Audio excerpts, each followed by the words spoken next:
Welcome back. We are live.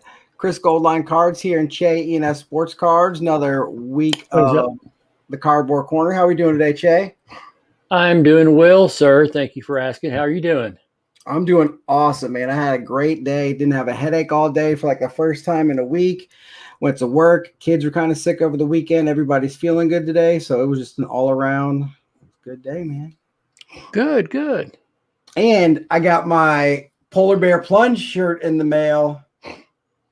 Plunge my way Nice. for when I raised all the money for the Ohio Special Olympics. I got the T-shirt and the swag bag in there, so pretty Awesome, excited. awesome. That's a great mail day because I had a pretty awesome mail day today, but we're not going to talk about that today because I'm going to start. Yeah.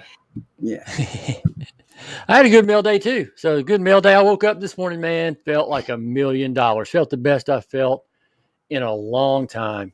Let myself get in a little bit of a bad place with Panini earlier today, but then Jamie got that good message from Panini, kind of kicked me out of that.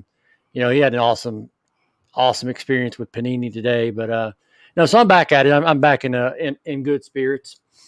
So ready to go. What do you want to talk about tonight, man? Awesome. Well, with Panini, that was for Mother's Day that they were giving away 5 boxes to different mothers who are collectors, and he nominated his wife and sent a picture of her. And I saw, I think, 3 other people that I knew, and I didn't know the 4th person. So I was pretty excited that people from a little corner of the hobby that I interact with all were winners. So I thought that was great, and all going to amazing people. I tried to get Becky to comment on it, but she's not one who ever wants to win anything. My amazing wife and mother to my kids. And I made a post for her today on Panini, and Panini follows me from the Special Olympics thing, and they liked my tweet. And we didn't win, but wasn't expecting to. It's not about that. It's more being happy for other people, and that's what we're here for. Some awesome people won, but wouldn't be a show if we didn't mention my wife and happy Mother's Day to her. And she might be watching downstairs with Claire and Cooper. I don't know, but I made Absolutely. sure I tagged her in some Happy Mother's pictures with, Day, Queen Line cards. yeah, Queen Line cards. Yep. So that's what I got over here for Mother's Day. Che, you got anything to share? No, just Happy Mother's Day to all the hobby moms out there, whether you be a mom to an adult kid like us, or you're a mom to, somebody like Dylan D. Moose, or your mom like the Tisca ladies who are collecting themselves. Just, if you're in this hobby, or if you're not in the hobby, but, Happy Mother's Day to you. Hope you had a great day yesterday.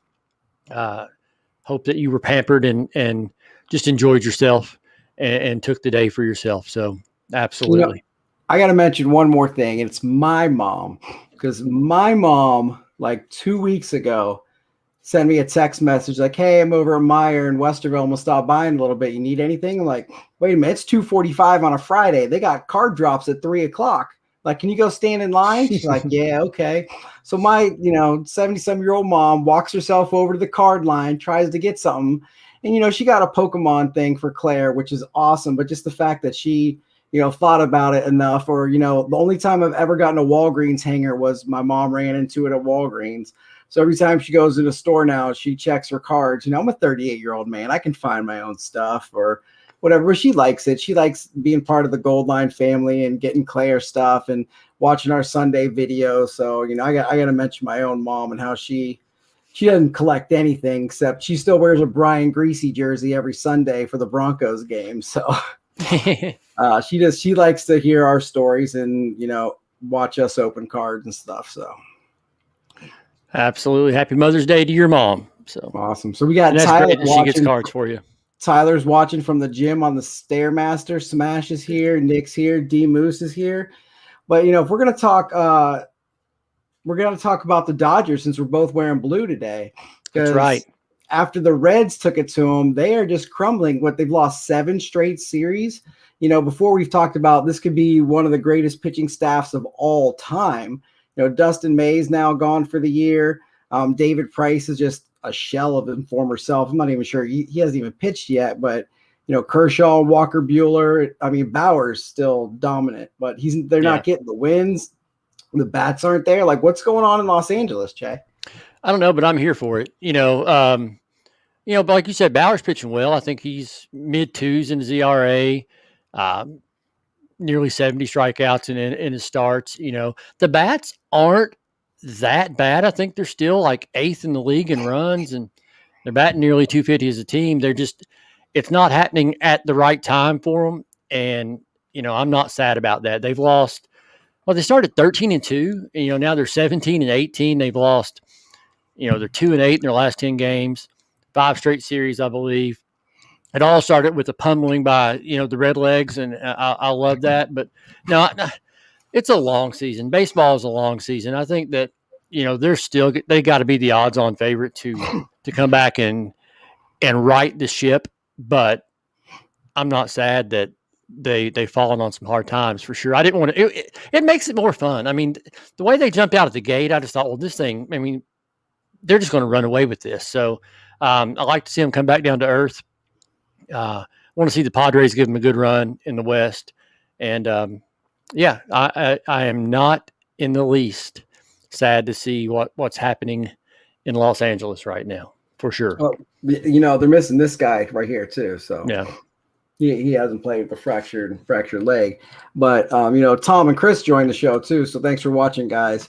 And out in LA, we didn't even mention the Giants, who are in first place in the West right now. Like, are they the most surprising team? They still have Johnny Cueto out there, Buster Posey, Evan Longoria, a whole bunch of guys you've never heard of putting the squad together. I mean, Hunter Pence he was around 15 years ago. Him and Barry Bonds and Buster Posey, to me, are the most notable.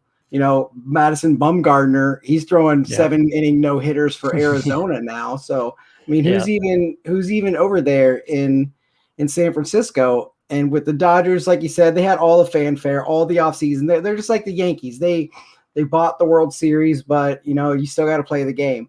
And the Red Sox are in first place right now, not New York. The Giants in San Diego, they're going to give Los Angeles a run for their money all season long. And like you said, I'm here for it. It makes for good baseball. And those days I got to work late evenings, they're on late at night where it gives me something to do. And that's kind of how I became a Cody Bellinger fan, was they were on TV late at night while I was at work and there's nothing else to do. I'm going to watch a Dodgers game or, follow along on the ESPN app. But, for all the hype that they had to not be living up to it, like you said, it's a long season. It's May.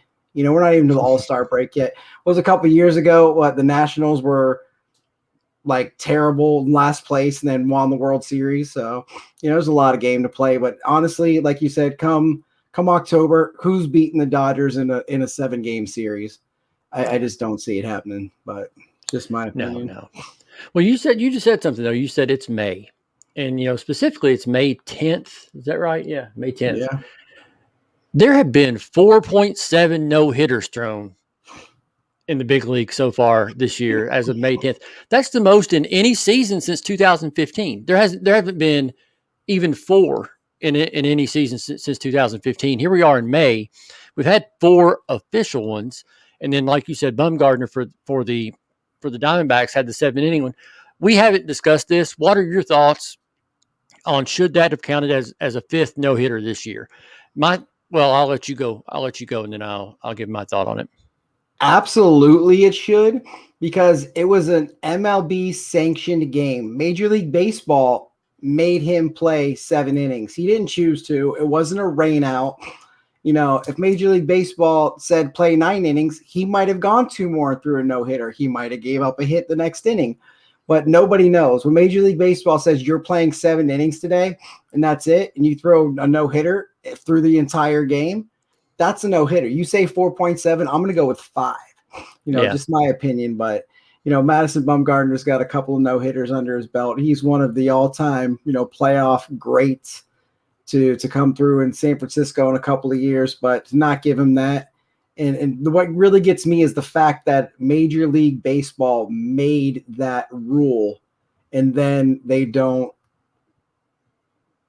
give it to you. Yeah, so that is exactly what I wrote on my notes. I mean, I'll read them because we just talk, and you've got your notes to reference, but I literally wrote, it's an official game. All the stats count. It was scheduled for that length. Whether it wasn't a weather-related shortened game, he did everything he needed to do to complete the game as Major League Baseball dictated it be played. They said, you're going to go out here and this is going to be a 7-inning game. And he completed the game as it was scheduled to be played. There was nothing that went on. So, yeah, I mean, how many no-hitters through the 150 years of baseball have been lost in the 8th and 9th innings? Hundreds. I grant you that. But this was an officially sanctioned 7-inning game. He didn't allow a hit. He threw a complete game no-hitter, in my opinion. I mean, he should at least get an asterisk. I mean, baseball, they love their asterisks in the record books. So it should be at least a no-hitter with a little asterisk, and off to the side it says 7 innings. I mean, something we haven't talked about either, and I don't know if it's in his contract, but a lot of people have incentives. If you threw a no-hitter, you get an extra $1 million. No, in the NFL, you catch 100 balls, you get, 20 sacks, whatever, you get extra X amount of dollars. What if that would have cost him like $2 million? If he had in his contract, if you throw a no-hitter, you get $2 million. Like, I have no idea if it's in there or not. It's just something I thought about while we were talking here. Because, like you said, there's 4 of them right now. And 2 of them are by guys named John Means and Wade Miley. Yep. I mean, if we ever had this conversation and we thought guys named John Means and Wade Miley would be throwing no-hitters, if I told you a Reds pitcher would throw a no-hitter, you'd be like, oh, they traded back for Trevor Bauer? Like, is that what happened? Sonny Gray's back. Even Castillo, he decided his cutter was going to work instead of being terrible. Wade Miley was not the guy you would think of, but super happy for him. And something I thought about, I read a great article about from Wade Miley's dad, said he wanted to go shake Tucker Barnhart's hand because he's the one who caught every pitch. He called every pitch, and he was there for the whole thing. Like that, it's a huge part that they never talk about is how important the catcher's role is. And I just thought that was really awesome of, Wade Miley's dad to recognize Tucker Barnhart. Yeah, that's cool. Musgrove's catcher, that was the first one of the season, and I don't even know his name. I apologize, but the catcher for Musgrove, he had caught the previous no-hitter, the last no-hitter thrown in baseball. So he had caught the last 2 no-hitters. Catchers play, you got it, man. You got it. Catchers are very underappreciated in their role in a no-hitter for sure. So that was really cool. That was really cool of Miley's dad. But, none of the names really jump out at you. I had that, I had that thought written down as, you think you got 4 no-hitters thrown this year, and it's Musgrove, Rodon, Means, and Miley. That's not who you would think. Now, D. Moose, apparently, he's a savant. He said he had Means and Musgrove on his fantasy team. So he expected that, but I didn't. I'll tell you what, though, the best is Hecker watching? I can't see who's watching. He was earlier. I'm not sure if he's still watching. The best tweet I've seen this year, probably a baseball-related tweet, was as soon as Miley threw that no-hitter, somebody posted, and with that ends the Indians' 19 consecutive games without being no-hit. Because they've been, the Indians have been on the receiving end of 2 of the 4 no-hitters, or 2 of the 5 no-hitters this year. So, hate to see my buddy Eric Hecker suffer that, but when it's at the hands of the Reds, I'm going to take some joy in it for sure. And we needed that because that kept us from losing the bet with him. Absolutely, because they took that L on Saturday, and then Sunday got rained out. But we had the first series around, we had like a small card bet with Eric, Che, and I did, and we won. So Che and I got some awesome PC cards. We did it the second time around. So I guess we'll have to finish it off in August because that's when the games from Sunday is being made up. We haven't really discussed that yet. But something that we saw that was floating around the internet was this home run celebration. I believe was a high school game. It was a college game. It was Wayland Baptist. So the Sooner Athletic Conference. So they were playing Oklahoma City. So I'm assuming they're somewhere in Oklahoma. But yeah, like an NAIA level school. Right. So the guy hits a home run, takes 2 or 3 steps, pounds his chest, and doesn't just bat flip. He throws it back towards his dugout, trots around the field, takes 2 or 3 hard steps, and pounds on home plate and just Hulk smashes with his foot. And there's a ton of people saying, I see nothing wrong with this. What's going on? Just a kid celebrating. other people saying it's disrespectful, beating him in his ear, all this stuff.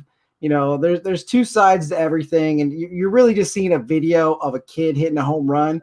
We have no idea what happened before or after that, or season long, or if it's a huge rivalry game, or if that was a walk off. Like, we have no context on it. Yeah. What are your thoughts on what happened? And are you cool with it? Did you like it? Did you not like it? What do you think?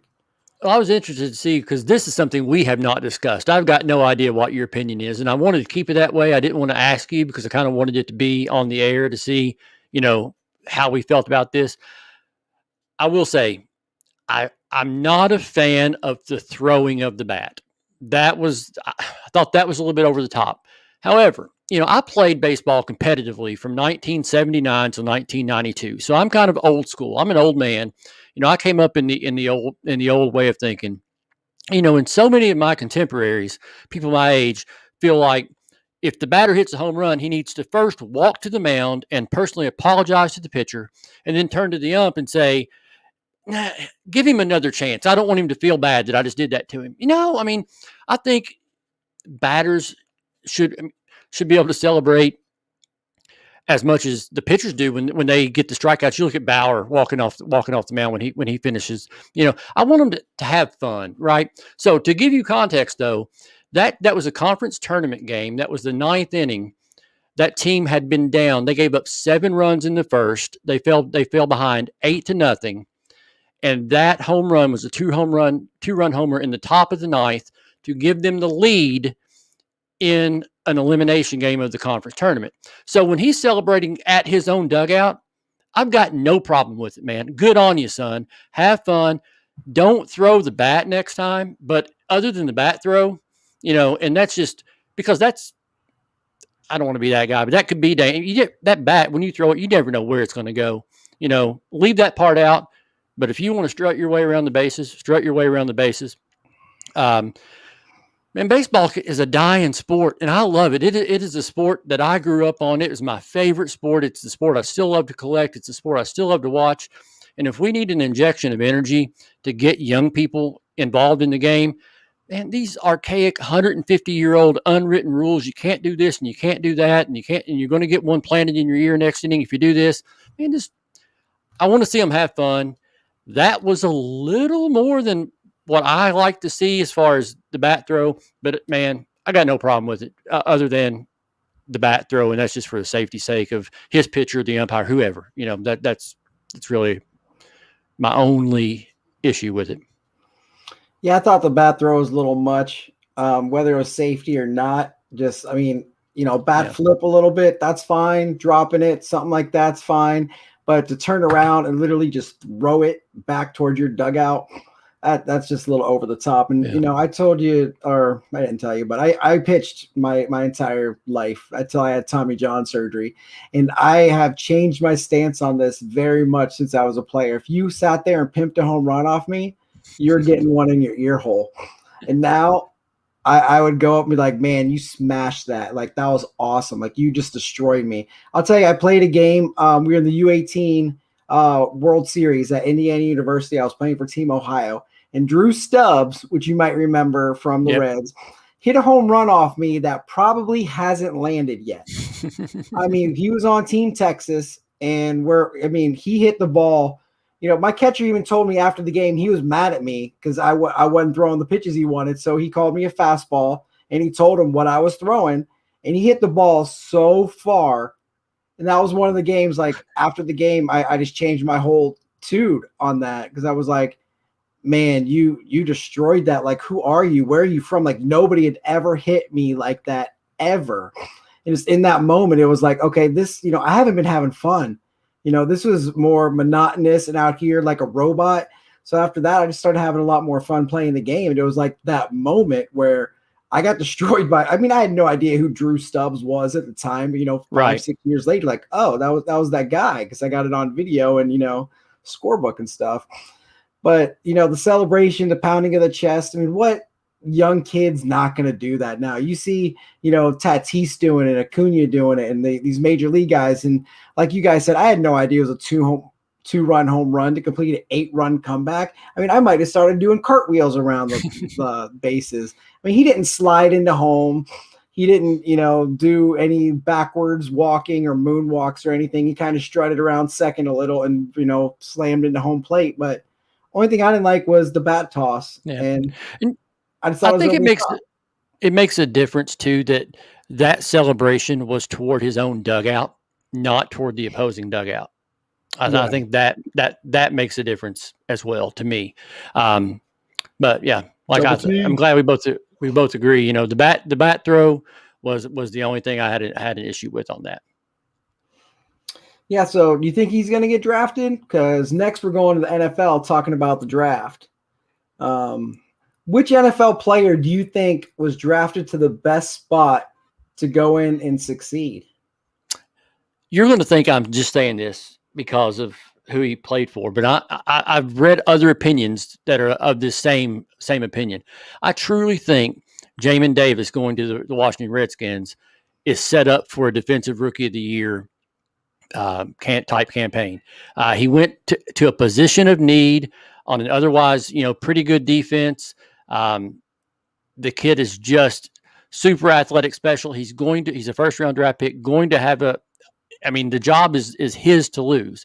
So he's going to go in as the day one starter at a position of need for a team that, is not too bad hurting on that side of the ball. I think Jamin Davis went to an ideal spot for his talents, his position, and the team that needed him the most. And he, I think he's in a perfect spot. Wow. I did not see you going that direction at all. I'm going with Trey Lance, the obvious pick. San Francisco 49ers are absolutely loaded on offense. They got arguably the best tight end in the league with George Kittle. They got Brandon Ayuk. They got some speedsters. They got Raheem Mostert and another running back who's pretty solid offensive line and a top 5 defense. So I really think that he can excel in San Francisco. It's almost to me like a Ben Roethlisberger situation. Like, you're just drafted into the perfect situation. And, if Roethlisberger got drafted by Cleveland, would he have been that good? Yep. Or say Brady Quinn got drafted into Roethlisberger's situation, would he still be playing? I mean, you have no idea. And Smash says, what about Travis Etienne? Look what Jacksonville did with undrafted running back Robinson. They got a lot better this offseason. Yeah, with the signing of Tim Tebow today, they absolutely became the front runners in the AFC South. I mean, Tim Tebow is just absolutely going to take him over the top. I'm kind of mad I'm not hanging my Tebow jersey up. I didn't have time. My computer was running low. But he said nobody said Wilson for the Jets.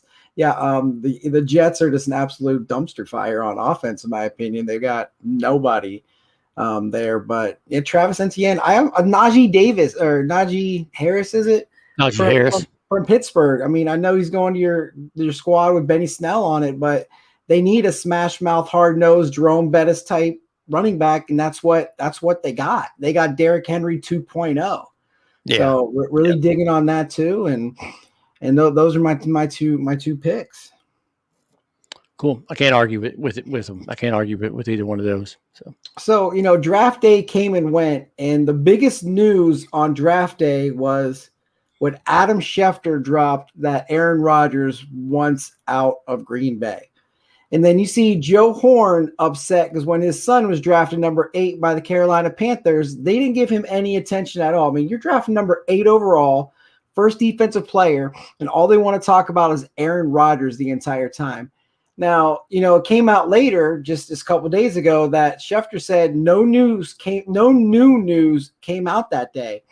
It was just an accumulation of things, and that's when he decided to tweet that. He said it's nothing new, nothing that everybody doesn't know. So, everybody else is thinking, oh my goodness, like I just magically assumed, that he's coming to Denver because that's what all the media outlets said. And they pass on Justin Fields. I'm like, absolutely. They took Patrick Surtain, and Green Bay has this glaring need at corner.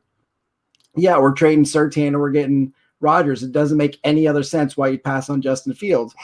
And then it comes out that Schefter just did this not on a source, not on a specific thing, but on just information that he gathered. And I'm like, you are the top person in your industry.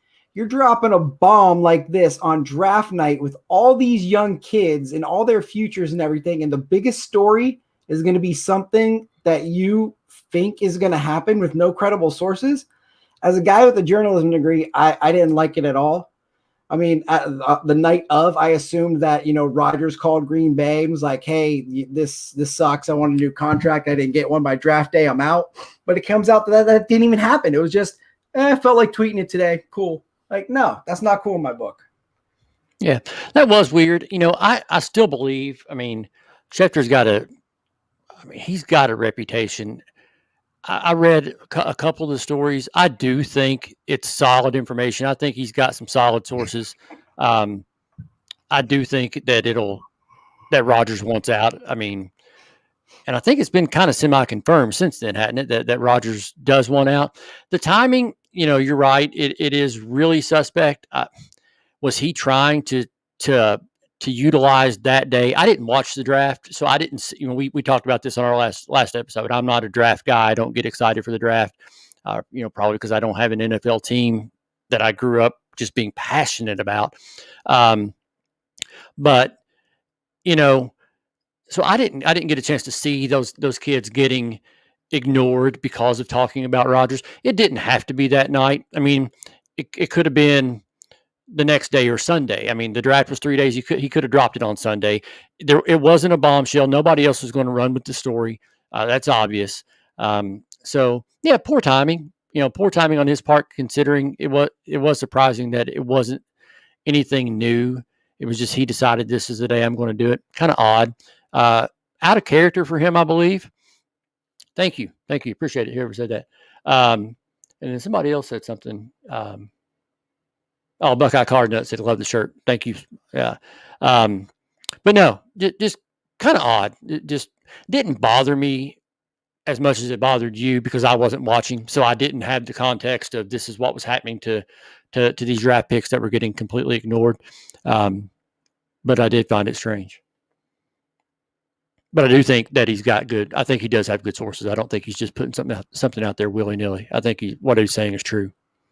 Yeah, I agree with that. What he's saying is true. Just I didn't like the timing of it. Yeah, you can have sources, but your source was not Aaron Rodgers calling you this morning and saying, right, I want out. Buckeye Cardnut says Rodgers isn't getting out of Green Bay easily, even with Love riding the pine. They're not going to trade away a Super Bowl MVP, first ballot Hall of Famer for nothing.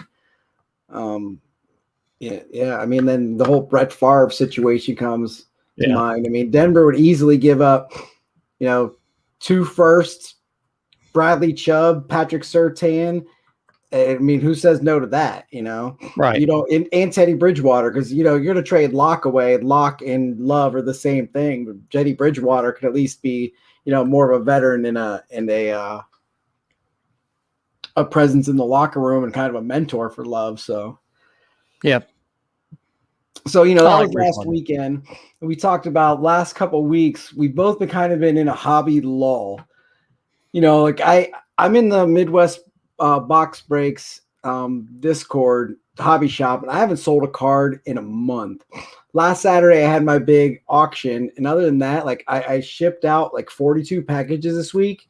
I bought a Jim Thome card today because I saw Tom ripped one yesterday in his pack, and that was my grandma's favorite player of all time, and I was getting a little nostalgia. And someone else hit me up like, "Hey, I got these Thome cards," but that's been it. I went to Target Friday morning for the first time in ever, and it was just I was 2 away from a select mega, and I got a hanger, and it was I was 43rd in line.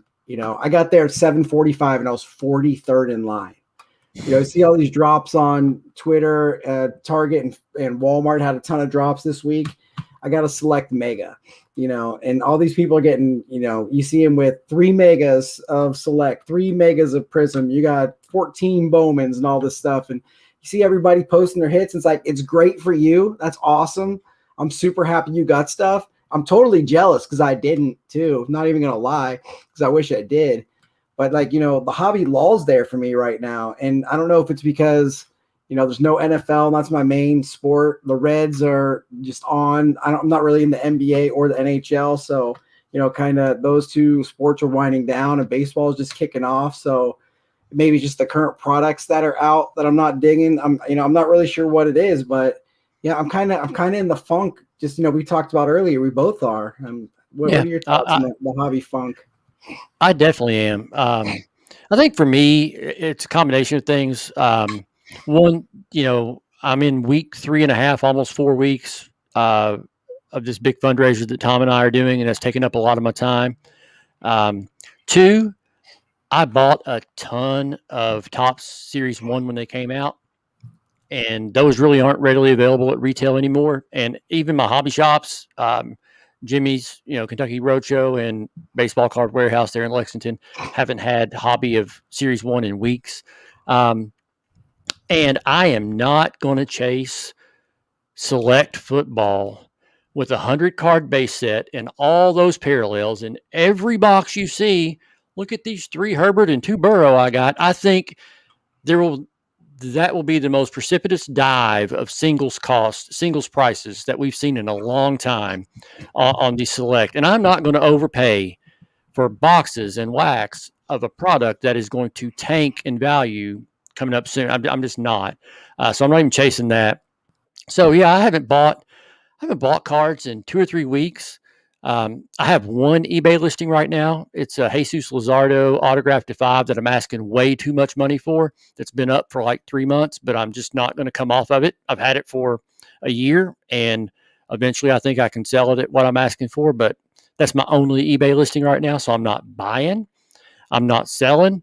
Only thing I'm doing is I'm buying art. I bought this Lauren Taylor Rod Carew print that you see behind me.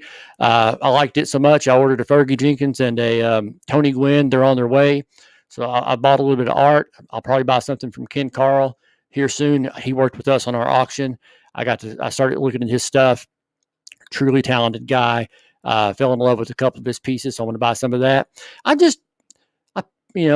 I've made a pivot a little bit. I think the more and more I'm not getting retail. I even stopped even looking at Walmart. I've got a group of 7 to 10 guys that hawk every Walmart, and they know the schedule like the back of their hands. And I'm just not the guy who's going to go wait. I'm not going to do it.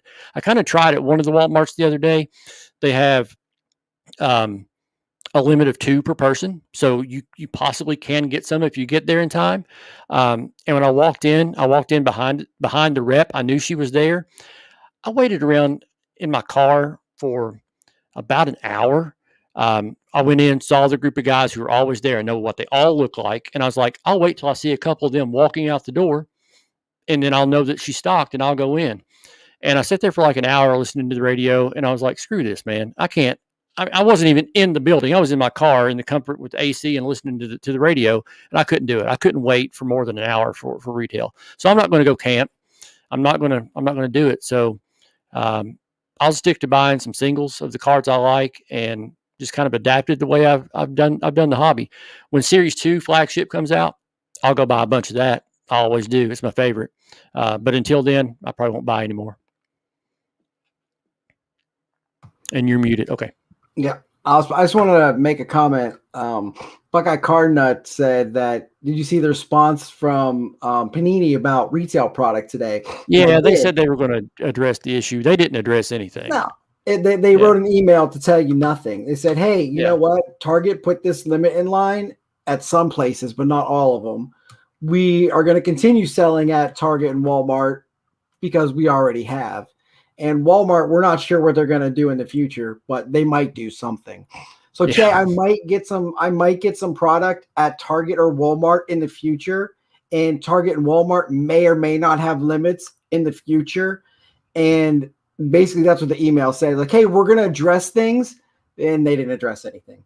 It was just like a 4-paragraph email. I've wasted a minute and a half of my life to read it. Basically, I'm not getting that minute and a half of my life back. So that was it. It was non-informative at all. Yeah, and then Dylan makes the comment that select retail is really hurting the value. And absolutely it is. The very first week it came out, I bought a Jerry Judy select for $30. That same Jerry Judy's going for $6 right now.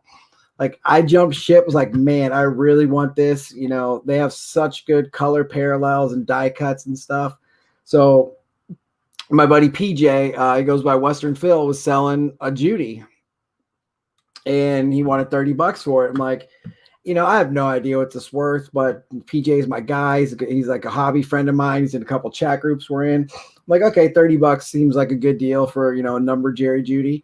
And then like a month later, it's a $6 card because, the saturation of just the product, even though it is numbered and everything, it's not a low number, and it's a die cut. And it seems like like you said, every single box has a Burrow, a Herbert, and a Tua. Like I opened one, I got a Burrow Premier level. I got a blue Jordan Love die cut. I got a Brandon Ayuk club level, and in a 20 card hanger, I think I had 10 rookies. So it reminds me of the most saturated product since 1994. Yeah, absolutely. I mean, there's only 100 cards in the set, and all they're doing is just made. I mean, it's dozens, and when I say dozens, I mean dozens of different parallels. So I mean, you're just the odds of getting a star and a rookie star are really, really good per pack, but it's not. I mean, the value is just not going to be there, and I'm just. And man, Select has always been considered a really good product, but it was gaining a strong, like, really foothold in this hobby as people seeing it as the football release to have, the attainable football release to have, top of the pecking order, something that I actually can buy. I got to go to a hobby shop and buy it, but I can get it without dropping $5,000 on the box like Flawless or National Treasures. But man, they have ruined Select for me this year for sure. Yeah, and they said that Buckeye Card Nut comes up and says hurts the value of 2020, but helps the value of 13 through 19 because die cuts were always short prints or super short prints versus die cuts in every pack, hanger, or blaster. And I'm pretty sure my hanger said 3 light blue die cuts per hanger. And like I said, Jen said she got a blaster at Target at 813 last week. I got there at 7:45. Like I said, I was 43rd in line. And there's nobody keeping track of the line. I could have walked up and been in the top 10. I just happened to ask the guy in front of me what number he was, and he was 42, so I stood behind him. There's one other guy in the front of the line, and someone's like, hey, what are you doing up there? It's like, I text messaged you. You were still in bed when I got here. How'd you get in front of me? He's like, I'm just here, dude. I'm like... like they're not. I mean, they took your name, then you could go wait in your car. I mean, I was there for like 15 minutes. Like you said, I'm not going to wait hours, but I was available on a Friday at 8 a.m., which never happens. Becky was working from home, and so she could watch the kids for like a half hour. So I went, and and I just really wanted to open one. I could have sold it like we talked about with Prism. I almost felt uncomfortable opening Prism because I knew what I could sell just a box for compared to what I'm gonna get inside. But I'm like, I'm a collector. I gotta open it. So I did, and like I said, I got a whole bunch of great rookies that any other product, like, sweet, I got all these rookies, and I'm like, great, I got the same ones that everybody else has. Cool. Like, I don't care about Joe Burrow. I'll send it to Tyler probably. So I don't know. That's where I'm at right now, but I'm kind of, I don't know. Like Smash said, typically May, June, and July are just down. And like we talked about earlier, just in the DMs, like baseball's just rolling along. It's not the beginning. The draft is over. No football till August. Basketball and hockey are ending. There's really nothing. Like golf's going to be in swing, and tennis, like. So not a lot of huge product releases. So it's just the time for, it's getting warmer out. More people are doing stuff outside. They're getting with their families. The winter's over. The virus is almost over. People are starting to get outside and do more things and not sit on their phone or their computer all day. So I think that, that plays into it too, is people are getting back to life. Yeah. Well, I mean, there's definitely I want to say there's kind of a return to normalcy, but I had to, my 11-year-old is now home with me from now to the end of school because we got a message that he's not allowed his entire class is not allowed to come back to school for the rest of the year due to positive tests, in their class. So it's not back to normal, but, I think we're getting closer to being back to normal than we were, but I don't see the hobby getting back to normal yet. Hopefully it does, hopefully this crap settles down and things can, kind of get back to some semblance of normalcy sometime soon. So but I've adapted, and like I said, I used the word earlier. I've made a pivot, and I might not go back to the way it was. I'm pretty happy with the way I'm doing things right now. So, it's kind of, I've adjusted and learned how to have fun without spending all the money that I spent last year. And I'm like, hey, I can have fun in this hobby without dropping this many hundreds of dollars a week. So who knows? Absolutely. So, Eric, coming up on just past 40 minutes, and I think that's a good time to call it a show. But you know how we end our show every time is Yep. the best thing we saw this week. Yep. You want to go first? You want me to go? I have to go first in this one. I'll go. Okay, go ahead. And I'll be honest, about 3 minutes ago, I was like, crap, I didn't think of the best thing I saw this week. So I've just been kind of going through. But then it hit me, and it truly is. And she just joined the chat. She just commented. Jen Pointer, she's at Pointer Jen on Twitter. She joined Twitter with that handle probably a month ago, and she's lurked. She's followed me. She's liked my stuff. She's followed Chris. She's liked his stuff. But she's never really tweeted.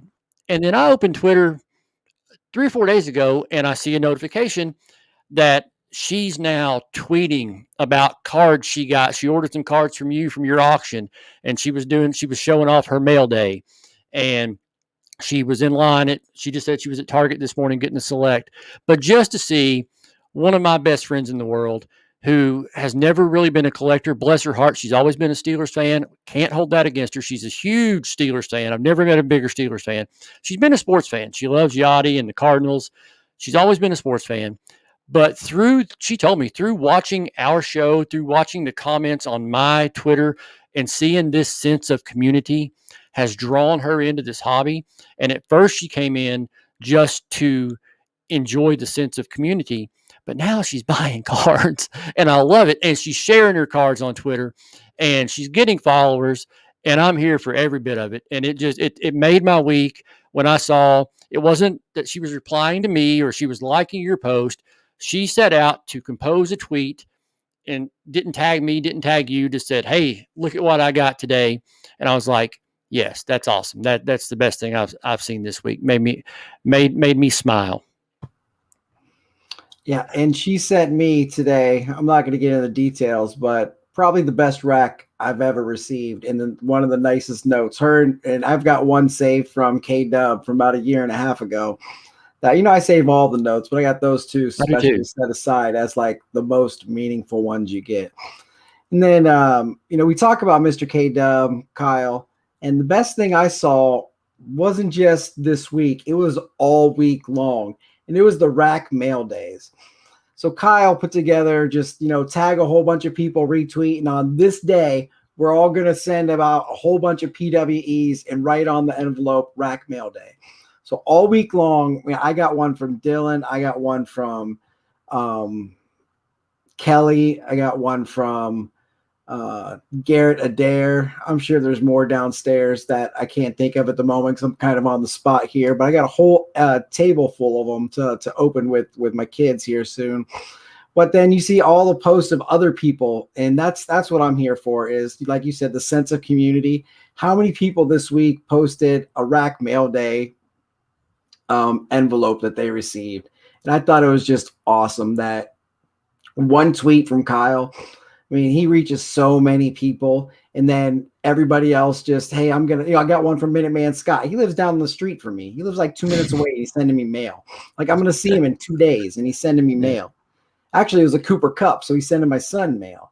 And just, the rack mail day, then it wasn't just one day, because they're coming in, if you live in, if I sent one to you, it'd probably get there in 2 days. If I sent one to California, it's probably coming in 4 days. So it was like the whole week long of people posting rack mail days that they just sent to other people. And I thought that was just incredible. And, I really had another one I wanted to talk about, but since we're not allowed to share things that we're involved in, but I did want to mention that Dad's Cards, he did a rack break yesterday where people bought spots in the break for other people, and Hokey Porter bought me a spot in there. And unfortunately I couldn't watch it because it was at like 9:30 at night and I'm putting my kids to bed, but I get to watch it tonight after this. But it was a rack break where you weren't allowed to buy a spot for yourself. You had to buy a spot for someone else. So that's cool. That wasn't, I just had to mention that because that was something really awesome. And Smash says Deafness is 24-hour stream, and he's partial to it happened at his house with Rip and Gypsy. So that's really awesome too. We did see that and checked it out. And I probably should have mentioned Deafness, but I don't know. I went with Kate Dub tonight. So. Well, very cool. A lot of good things going on in the hobby, you know, and like I said, we're not allowed to talk about ourselves, but you know, Smash has been here the whole time. Man, that dude has. Congratulations to you, Smash. Kudos to you. Respect to you. What you've pulled off. I mean, I don't know what the number is today after this weekend, but I know you guys are pushing $30,000 raised for that charity, and I know that it wouldn't have happened without you. So Eric's a big part of it. Rip and Gypsy's a big part of it, but dude, I know what you've done for that. So, you know, kudos to you. At the same time you're doing that, you know, probably not in our circle, but Cheap Fun Breaks has raised thousands of dollars for St. Jude, thousands of dollars this month. And then Tom and I, our little auction that we're doing, our little fundraiser, I mean, we're at $1,400 and we've got an ongoing auction that's got a current bid of over 300. So, and I've still got, you know, things to auction off. Jen donated this. We're going to hit $2,000. Just this community, man, this community. I've never been involved in a community that just gives and gives and gives and is so generous. And I'm absolutely, yeah, Chris, you raised $3,000 a month and a half ago. Polar Bear plunge shirt on. Yeah. So just, I'm super proud and happy to have found and be a contributor and a part of this community. And it's been good for me. And I've gotten to, I said it earlier, I don't even buy cards anymore, but I still love it. I still love being part of this community. It's great.